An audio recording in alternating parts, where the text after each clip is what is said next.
Good Morning Business, French Tech. Il est 6h44 et notre French Tech du jour est né à une époque où la French Tech n'existait pas, 1983. Oui. C'est TitLive qui équipe désormais près d'un libraire sur 3 en France. Et notre invité, c'est François Boujard, son président-directeur général. Bonjour. Bonjour. Alors au départ, ce sont des logiciels de gestion de stock pour les libraires. On est dans les années 80. Et aujourd'hui, c'est une marketplace pour pouvoir vendre des livres sur votre plateforme, pouvoir faire du click and collect. Et évidemment, en cette période de fermeture des librairies, les libraires se ruent chez TitLive. Oui, effectivement. Aujourd'hui, on a beaucoup de recrutement. On est à plusieurs par jour. Et plusieurs milliers de livres tous les jours. On est à peu près à 30 000, 35 000 click and collect tous les jours en librairie, ce qui représente une belle librairie. Ceci dit, pour les libraires, ça reste, ça permet d'avoir 30 à 40% de leur chiffre d'affaires pour les mieux équipés. Oui, c'est ça, les mieux. Maintenant, ils conservent 100% des charges, donc ça reste une situation exceptionnelle. Ils font ça pour servir leurs clients. Les clients sont là, ils leur demandent. Et alors, quelle démarche ils doivent faire pour venir chez TitLive, justement ?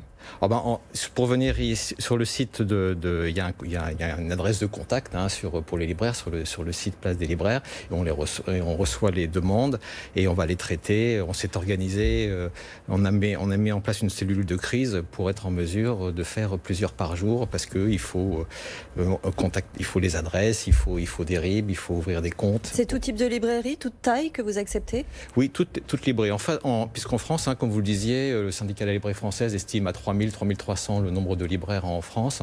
Le critère, c'est plus de 50% du chiffre d'affaires avec du livre. Voilà. Alors, ce qui est pratique avec Marketplace, c'est qu'on peut aussi, si on veut soutenir les libraires indépendants, aller sur votre site, choisir le livre qu'on veut commander et le logiciel, l'application va vous dire où est-ce que vous pouvez trouver ce livre à côté de chez vous, chez le libraire le plus proche. C'est bien ça ? C'est bien l'objectif. C'est-à-dire que c'est des marketplaces, il en existe. On peut acheter du livre sur beaucoup de marketplaces. Nous, dans ces cas-là, on va sur des sites qui mettent en valeur un site de e-commerce. Nous, en fait, on veut mettre en valeur une adresse. C'est ça. Un magasin. C'est-à-dire que beaucoup de gens ne savent pas qu'il y a des titres qu'ils cherchent. Et il n'est pas très loin de chez eux. D'autant plus que vous référencez 1,7 million de livres. Alors oui, ça, si vous voulez, sur la totalité de ces 800 libraires, c'est l'offre. C'est-à-dire que ces 800 libraires, il y a un catalogue de 1 700 000 titres différents disponibles. Et ça, c'est la plus grande librairie de France, en fait.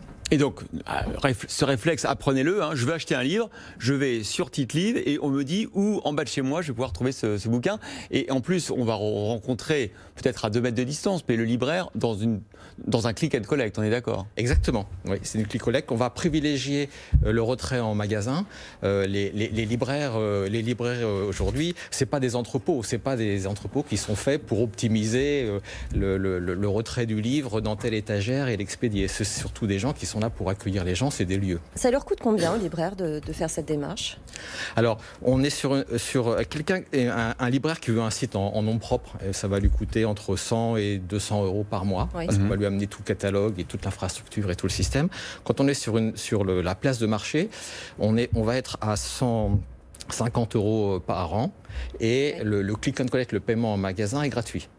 S'il y a du paiement, parce que certains veulent quand même faire de l'expédition, là on va prendre 5%, puisqu'effectivement il y a des coûts qu'on ne peut pas offrir.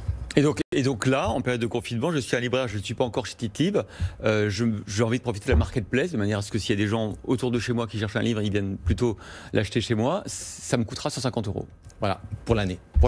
Voilà. Exactement. Ensuite, je dois mettre en place la plupart des libraires aujourd'hui sont équipés avec des systèmes de gestion de stock. Pas forcément chez nous, on a des concurrents qui leur amènent des solutions. Et on a fait des accords avec toutes ces sociétés pour qu'on puisse activer la remontée de stock, puisque une des clés du système, c'est que quand sur le site internet un livre apparaît comme étant en stock dans telle librairie, il y soit bien, pour ne pas créer de déception au niveau du client. Alors rapidement, vous avez dit que ce deuxième confinement, pour vous, avait déjà beaucoup plus de succès que le premier?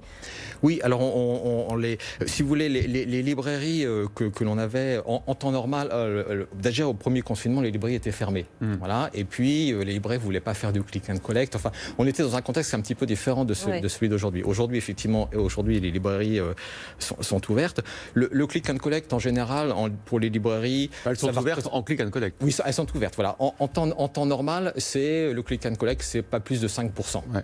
Voilà. Et aujourd'hui, vous le disiez, ça peut aller jusqu'à 30 ou 40. 30 ou 40%. Donc il n'y a pas que Amazon ou Fnac.com pour acheter ces livres, il y a donc TicLive. Merci François Boujard.